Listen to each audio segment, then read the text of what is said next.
Bésame, bésame mucho, como si fuera esta noche la última vez.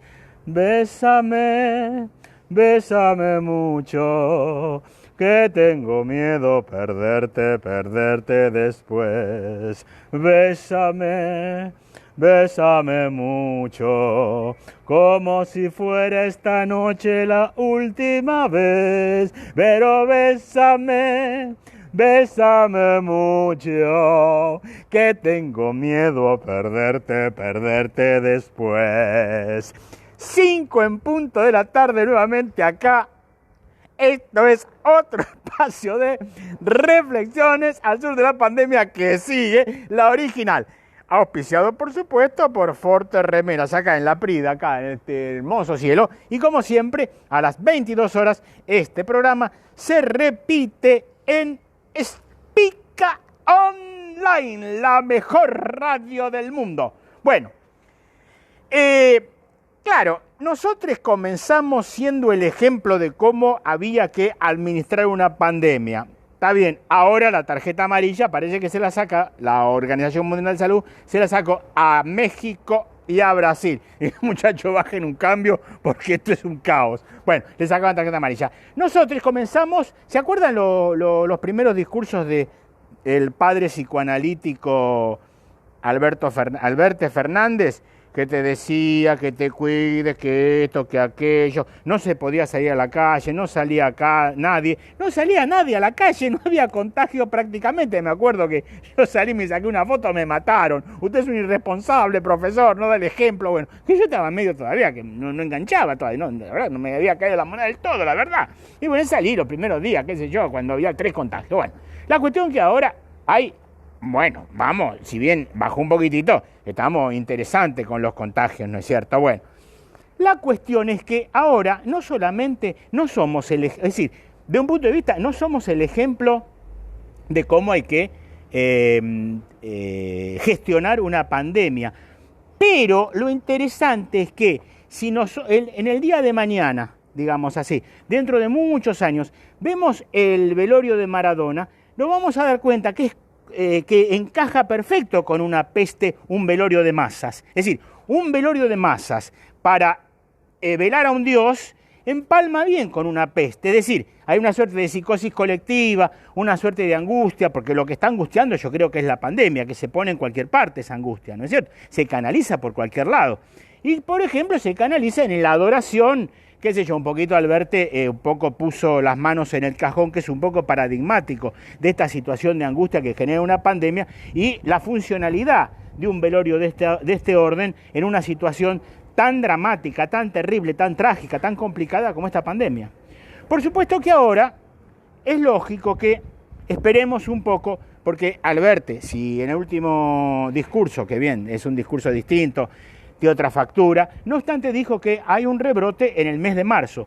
Yo considero que si establecemos una relación causal general, que a mayor concentración de gente, a mayor hacinamiento, a mayor, digamos, acercamiento de personas, puede haber un rebrote, yo considero que el rebrote va a ser más o menos para Navidad, calculando el entierro y el velorio de Maradona hasta Navidad. Creo que va a ser más o menos ese arco y sumado, digamos, todo el comportamiento societario que no es de lo mejor en esta situación de pandemia.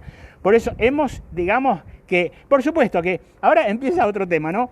Cada vez que vos decís algo así, te dicen que no sos el pueblo.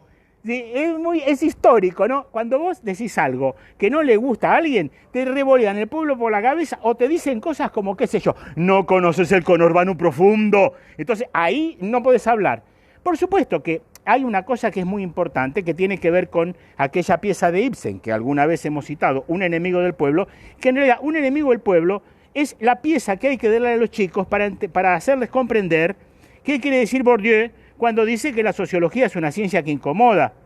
La sociología es una ciencia que incomoda a todos, no es una ciencia que incomoda a una parte particular de una sociedad, incomoda a todos.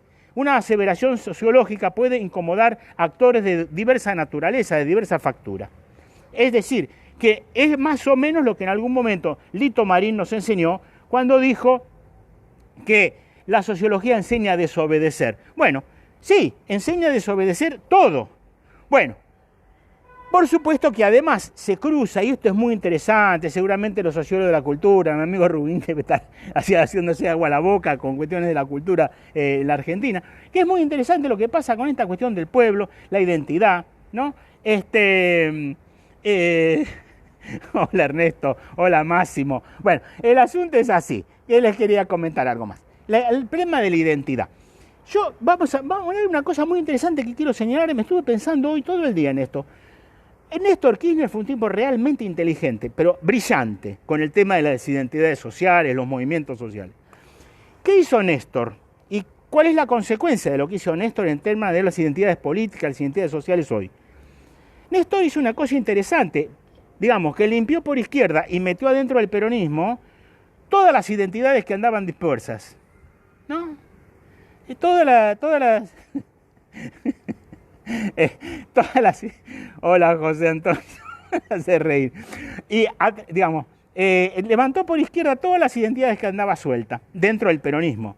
Lo que pasa con los movimientos sociales, esto es muy interesante lo que dice Klaus Hofe todavía, es interesante volver a los textos de Hofe, que el movimiento social, cuando se institucionaliza, cuando entra en una organización, pierde su razón de ser, pierde su sentido.